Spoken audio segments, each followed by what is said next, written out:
रोज सकाळी उठून आपल्याला थोडं तरी व्यायाम केलाच पाहिजे. त्याशिवाय आपल्या दिवसभराची कामे कशी पार पडणार? अगं कीर्ती, प्रियंका, पण ह्या आजकालच्या धावपळीच्या युगात आपला अभ्यास का इतका बोजा, बीएचे असाइनमेंट, रोजचं येणं जाणं, या सोशल मीडिया यातून वेळ मिळतो का नाही आम्हाला? हाच तर प्रॉब्लेम आहे आपला. आपलं शिक्षण, आपली नोकरी, कुटुंबाची जबाबदारी यातून आपण स्वतःला वेळ देत नाही आणि लहान वयातच खूप सारे आजार आपल्याला मिळतात. पण संगीता, निरोगी भारतासारख्या घोषणांशी आपला काय संबंध? हे तर सरकारचं काम आहे.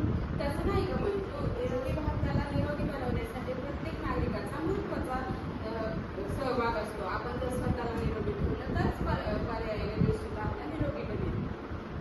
अरे मुलीनो, जॉगिंग करता करता कोणत्या विषयावर एवढी गहन चर्चा चालू आहे? मॅडम, भारत निरोगी होण्यासाठी आम्ही भारताचे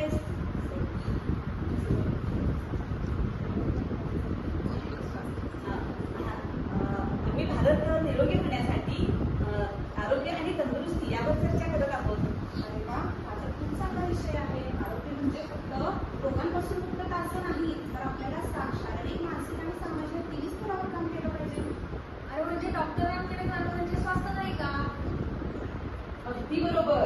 अरे डॉक्टरांच्याकडे फक्त गेलं म्हणजे स्वास्थ्य मिळतं असं नाही. आता बघा, मोबाईल आणि कॉम्प्युटर यामुळे काय झालेलं आहे? मुलांना एका ठिकाणी बसण्याची सवय लागलेली आहे आणि त्याचमुळं आपली इम्युनिटी कमी झालेली आहे, रोगप्रतिकारक शक्ती कमी झालेली आहे आणि त्याचा परिणाम म्हणून काय झालेला आहे? डायबिटीज, ब्लड प्रेशर यासारख्या रोगांचा आपल्याला सामना करावा लागत आहे. मॅडम, मग आपल्या भारताला निरोगी ठेवण्यासाठी आपल्याला काय केलं पाहिजे? बघा, आपल्याला 3 स्तरावर काम करणं गरजेचं आहे. एक वैयक्तिक स्तर, ज्यामध्ये आपण आपला आहार संतुलित ठेवला पाहिजे, व्यायामाला महत्त्व दिलं पाहिजे आणि खेळाला प्राधान्य दिलं पाहिजे. दुसरा आहे सामाजिक स्तर, यामध्ये आपण स्वच्छता अभियान राबवलं पाहिजे. तिसरा आहे सरकारी स्तर, ज्या काही शासनाच्या आपल्या स्वच्छतेच्या संबंधित, आरोग्य संबंधीच्या योजना आहेत त्याचं आपण पालन केलं पाहिजे. पण मॅडम, योग आणि आयुर्वेद यांच्यामध्ये एकदम काय फरक आहे? अरे खूप मोठं योगदान आहे योगामुळे आपल्याला. योगामुळे आपल्या शरीराची लवचिकता वाढते, योगामुळे आपली रोगप्रतिकार शक्ती वाढते आणि त्याचबरोबर आयुर्वेद जे आहे त्या आयुर्वेदामुळे तर आपल्याला योग्य आहार, चांगली जीवनशैली या सर्वांची माहिती मिळते. म्हणजे परंपरेतून चालून आलेल्या आयुर्वेदाच्या सोयी आपण जडल्याच पाहिजे. त्यामुळे आपल्याला आपल्या मनाला आणि आपल्या शरीराला बळ मिळतं. अगदी बरोबर, अगदी बरोबर. यामध्ये आपल्यासारख्या तरुण मंडळींची फार महत्वाची भूमिका आहे. जर तुम्ही सशक्त राहिला तर तुमची येणारी पिढी सशक्त असेल. बरोबर आहे. म्हणजे फक्त व्यायाम आणि आहाराने आपला भारत निरोगी बनेल? नाही, बिलकुल नाही. याच्याबरोबरच आपल्याला आपलं मानसिक स्वास्थ्यही महत्वाचं आहे. मानसिक स्वास्थ्य, प्राणायाम, त्याचबरोबर सकारात्मक विचार आणि आपल्या ताणतणावाचं व्यवस्थापन आपल्याला केलं पाहिजे.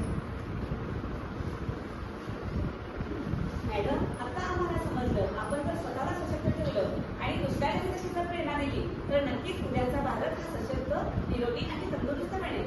आणि निरोगी भारत म्हणजे स्वास्थ्य, मजबूत आणि आनंदी भारत बनेल. अगदी बरोबर बोलला. लक्षात ठेवा, सशक्त राष्ट्र, सशक्त नागरिक हीच आपल्या राष्ट्राची खरी संपत्ती आहे. चला आता आपण परत एकदा राऊंड मारूया. चला आपण सर्वजण एका सुरात म्हणूया, निरोगी भारत, सशक्त भारत. आता आपण एक राऊंड मारू.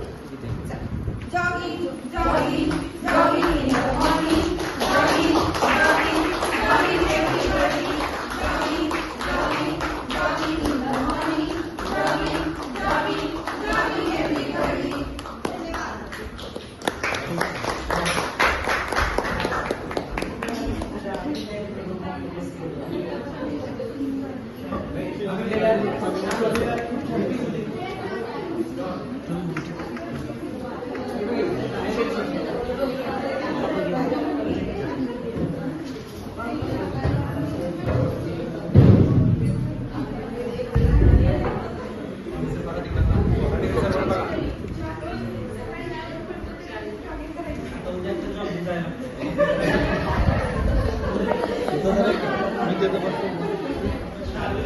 बसतो हा,